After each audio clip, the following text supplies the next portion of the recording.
Bhaskar's area YouTube ఛానల్కు స్వాగతం. తెలంగాణ రాష్ట్రంలో 11,000కు పైగా ఉద్యోగాలతో మెగా డిఎస్సి నోటిఫికేషన్ నిన్న విడుదల చేయడం జరిగింది. మరి దీనికి సంబంధించిన మరింత సమాచారం మనం ఇక్కడ చూస్తూ ఉన్నాం. బ్రేకింగ్ న్యూస్, 11,062 పోస్టులతో తెలంగాణ రాష్ట్రంలో మెగా డిఎస్సి నోటిఫికేషన్ రిలీజ్ చేసిన సీఎం రేవంత్ రెడ్డి అంటూ మనం ఇక్కడ చిత్రంలో కూడా చూస్తూ ఉన్నాం. మొత్తంగా తెలంగాణ రాష్ట్రంలో 11,062 పోస్టులను భర్తీ చేయబోతున్నారు మెగా డిఎస్సి నోటిఫికేషన్ ద్వారా. పోస్టుల సంఖ్య చూసినట్లయితే ఇందులో సెకండరీ గ్రేడ్ టీచర్ పోస్టులు అంటే ఎస్జిటి పోస్టులే 6,508 పోస్టులు ఉన్నాయి. ఇక స్కూల్ అసిస్టెంట్ పోస్టులు 2,629, లాంగ్వేజ్ పండిట్ పోస్టులు 727, పిఈటి పోస్టులు 182 పోస్టులు ఉన్నాయి. ఇక ప్రత్యేక కేటగిరీలో స్కూల్ అసిస్టెంట్లు 220, ఎస్జిటి పోస్టులు 796 పోస్టులు ప్రత్యేక కేటగిరీకి సంబంధించినటువంటి పోస్టులు అనేవి ఉన్నాయి. త్వరలోనే రాత పరీక్ష తేదీలు కూడా మరి ప్రభుత్వం ప్రకటించబోతోంది. ఇక తొలిసారి ఆన్లైన్ ఎగ్జామ్స్ మరి తెలంగాణ డిఎస్సిలో నిర్వహించబోతున్నారు. మార్చి 4 నుంచి దరఖాస్తుల స్వీకరణ. గతంలో అప్లై చేసిన వాళ్ళు మళ్ళీ దరఖాస్తు చేయాల్సిన అవసరం లేదు అంటూ దరఖాస్తు చేసుకోవద్దు అని కూడా ఇక్కడ పేర్కొనడం జరిగింది.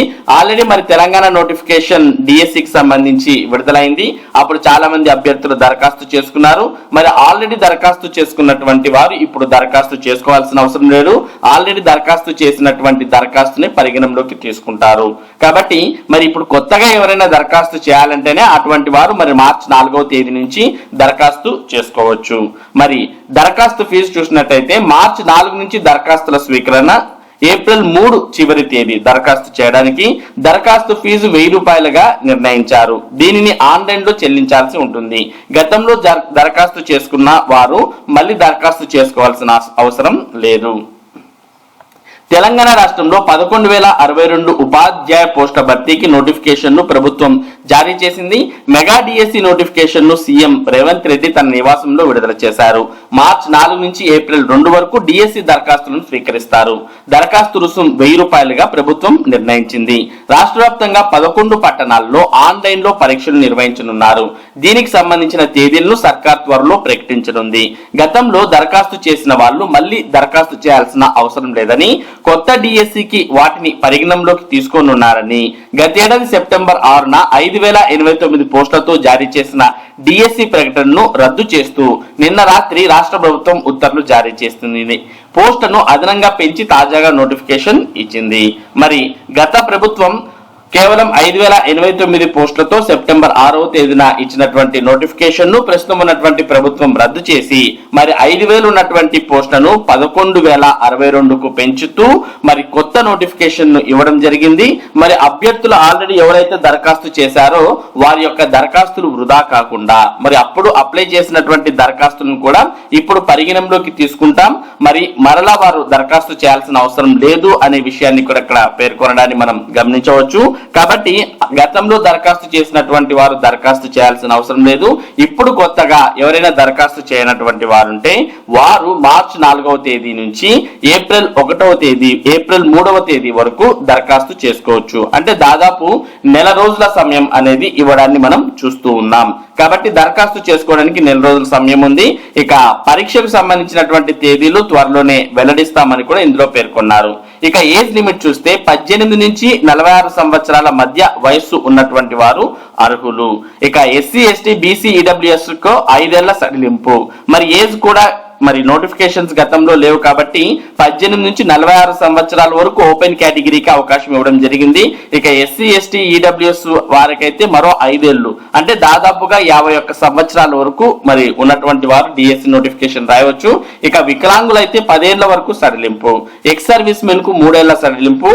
5 ఏళ్ల కన్నా ఎక్కువ సర్వీస్ ఉన్న ప్రభుత్వ ఉద్యోగులు దరఖాస్తుకు అర్హులు అంటూ ఇక్కడ ఏజ్ కు సంబంధించినటువంటి విషయాన్ని కూడా పేర్కొనడాన్ని చూస్తూ ఉన్నాం.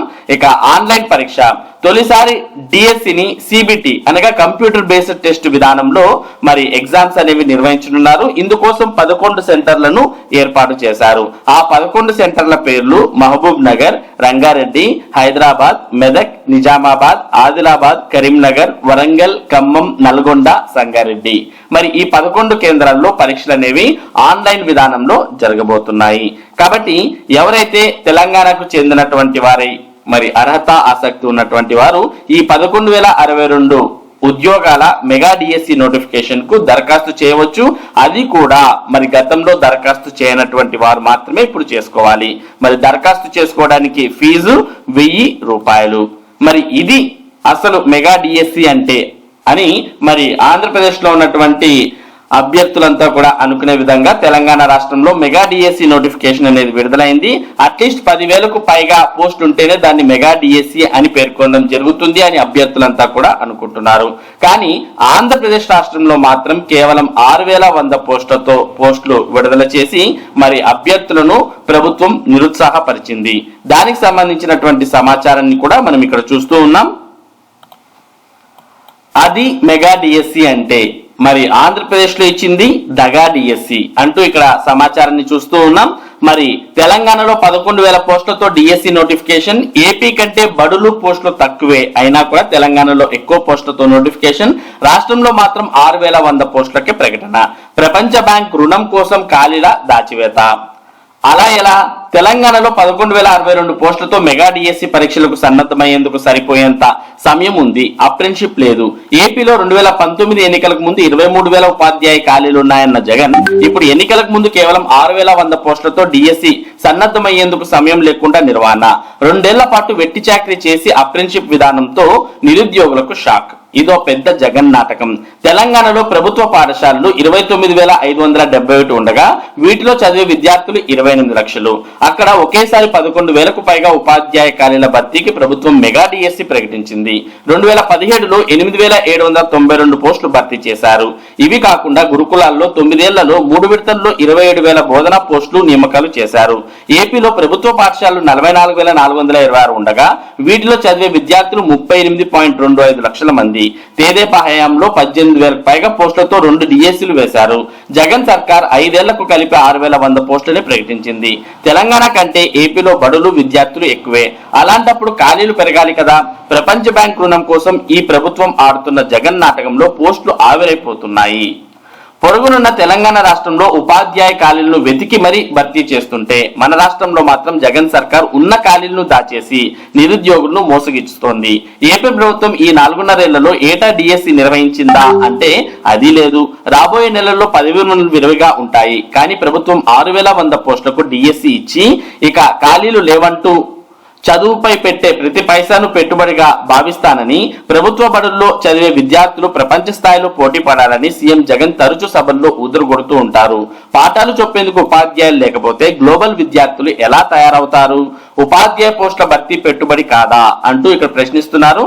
అక్కడ జీవం పోస్తూ ఇక్కడ తీసేస్తూ తెలంగాణలో ప్రతి పంచాయతీలో కనీసం ఒక పాఠశాల ఉండేలనే నిబంధనను అక్కడి ప్రభుత్వం పెట్టింది. బడులు లేకపోతే కొత్త వాటిని ప్రారంభించేందుకు చర్యలు చేపట్టింది.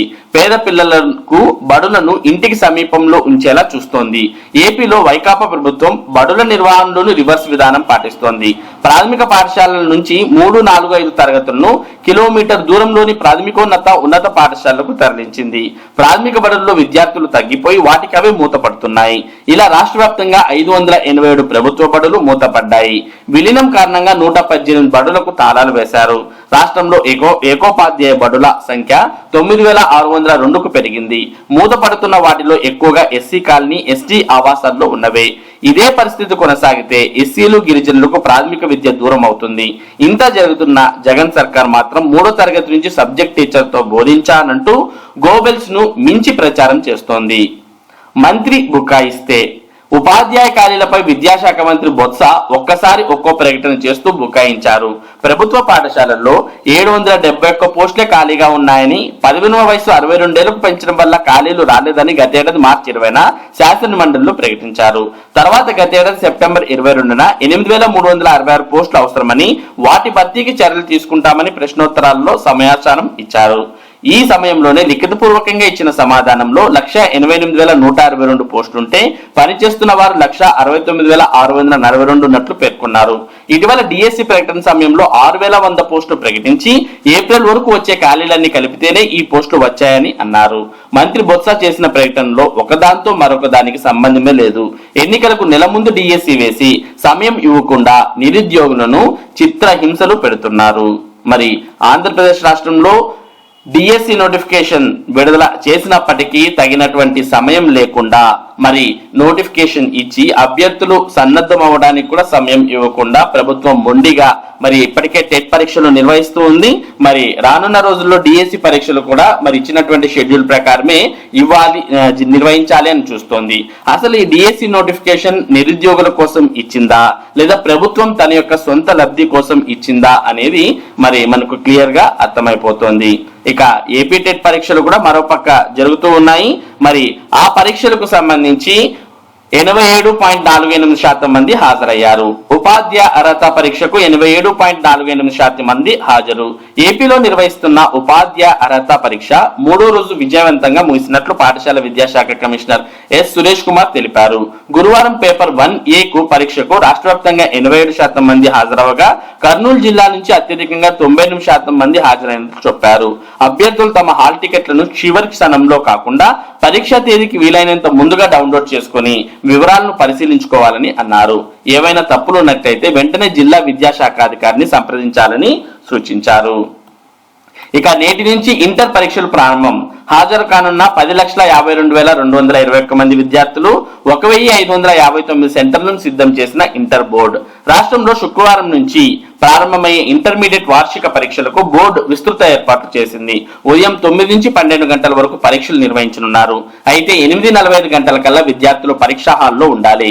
శుక్రవారం మొదటి ఏడాది, శనివారం రెండో ఏడాది విద్యార్థులకు పరీక్షలు ప్రారంభమవుతాయి. ఈ విద్యా సంవత్సరం మొత్తం 10,52,221 మంది విద్యార్థులు పరీక్షలకు హాజరు కానుండగా వారిలో మొదటి సంవత్సరం 4,73,058 మంది, రెండో సంవత్సరం 5,79,163 మంది ఉన్నారు. మొత్తం 26 జిల్లాల్లో 1,559 సెంటర్లను సిద్ధం చేశారు. పరీక్షల పర్యవేక్షణకు 147 ఫ్లయింగ్ స్క్వాడ్స్, 60 సిట్టింగ్ స్క్వాడ్స్ ను బోర్డు నియమించింది. వీరితో పాటు ఇంటర్మీడియట్ బోర్డు నుంచి జిల్లాకు 2 అధికారులను పంపించారు. పరీక్షలు జరిగే ప్రతి గదిలోనూ సీసీటీవీ కెమెరాలను ఏర్పాటు చేశారు. ఇలా రాష్ట్ర వ్యాప్తంగా 22,000 కెమెరాలతో నిఘా ఉంచారు. పరీక్షకు హాజరైన ప్రతి విద్యార్థి, పరిశీలకులు హాజరును ఆన్లైన్ ద్వారా తీసుకోనున్నారు. పరీక్షల సరళిని పర్యవేక్షించేందుకు ప్రతి జిల్లాలోనూ ఓ కంట్రోల్ రూమ్ ను ఏర్పాటు చేశారు. పరీక్షలపై ఇంటర్ బోర్డు డిజిటల్ నిఘాను ఏర్పాటు చేసింది. పరీక్షా పేపర్లకు 3 స్థాయిల్లో QR కోడ్ ను జోడించారు. పేపర్ ఎక్కడ ఫోటో తీసినా, స్కాన్ చేసినా వెంటనే తెలిసిపోయేలా చర్యలు తీసుకున్నారు.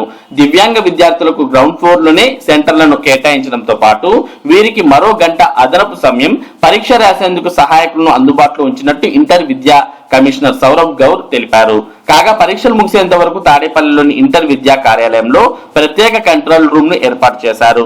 పరీక్షల నిర్వహణలో ఫిర్యాదులు, గ్రీవెన్స్ల స్వీకరణకు 08645277707 టోల్ ఫ్రీ నంబర్ 1800425151 కు రోజు ఉదయం 8 నుంచి సాయంత్రం 6 గంటల వరకు కాల్స్ చేయవచ్చని తెలిపారు. మరి ఇవి ఈ రోజు ఉన్నటువంటి విద్య మరియు ఉద్యోగ సంబంధిత సమాచారం. ఇటువంటి ముఖ్యమైన సమాచారాన్ని భాస్కర్స్ ఏరియా మీకు అందిస్తూ ఉంటుంది. మరి ఈ సమాచారం మీరు ఎప్పటికప్పుడు పొందడానికి మన భాస్కర్స్ ఏరియా యూట్యూబ్ ఛానల్ కు సబ్స్క్రైబ్ అవ్వండి. Thank you for watching this video.